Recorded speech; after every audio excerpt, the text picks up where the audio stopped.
હે ગાઈસ, જય માતાજી જય શ્રી કૃષ્ણ બધા મિત્રો, મારા નવા મિની વ્લોગમાં તમારું સ્વાગત છે। આપણે બે દિવસે થોડીક તબિયત બગડી ગઈ છે એટલે વ્લોગ આમથી આમ થાય છે। બહુ શરદી ઉધરસ જેવું થઈ ગયું છે।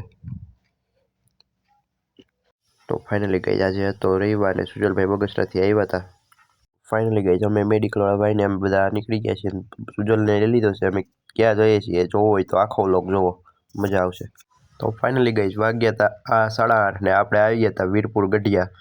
અને આજે વળતો વાડીએ પ્રોગ્રામ કાજુ ગાંઠિયા ને શાક ને આખું લસણ ને તો કુશાલભાઈ સુધારતા હતા ડુંગળી અને મેડિકલવાળા ભાઈ આપણે ચવાણાને ભૂકો કરતા હતા અને બધા બેઠા હતા બીજું બધા સુધારતા હતા। અને આ બે સુજલભાઈને આપણે ગૌરવભાઈ બે કરે છે તાપણું। તો ફાઇનલી કહીએ આપણે મેંકું હતું લસણને બાફવા, કારણ કે આખા લસણનું શાક કરવું તો લસણને બાફવું તો પડે ને। તો લસણને મેંકું હતું આપણે બાફવા। ફાઇનલી ગાઈઝ આપણે બધું થઈ ગયું હતું રેડી અને કુશાલભાઈને મેડિકલવાળા ભાઈને બધા બનાવતા હતા શાકનું રેસીપી તૈયાર કરતા હતા। તમે જોવો મજા આવશે। તો ફાઇનલી ગાઈઝ આપણે શાકમાં બધા રેસીપી નાખી દીધી, કાજુ ગાંઠિયા ને લસણ ને એવું બધું નાખવાનું બાકી હતું। આ લસણ ડુંગળી ને એવું બધું નાખ્યું હતું।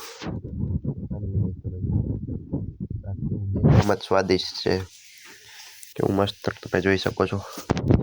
તો ફાઇનલી ગાઈઝ આપણે શાકમાં મસાલો નાખી દીધો છે। શાકને થોડુંક વધારે સ્વાદિષ્ટ બનાવવા મીઠું મરચું ને એવું બધું એક મિક્સ કરીને નાખ્યું છે। તો ફાઇનલી ગાઈઝ આપણે શાક થઈ ગયું છે તૈયાર।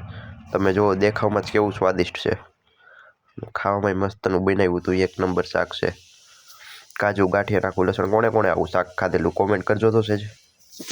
તો ફાઇનલી ગાઈઝ આપણે જમી કાઢીને અમે નીકળી ગયા છીએ ઘર બાજુ, ઘડીક બેઠા હવાની કરી અને હવે અમે જઈએ છીએ ઘર બાજુ, કારણ કે વાગ્યા છે 11:30।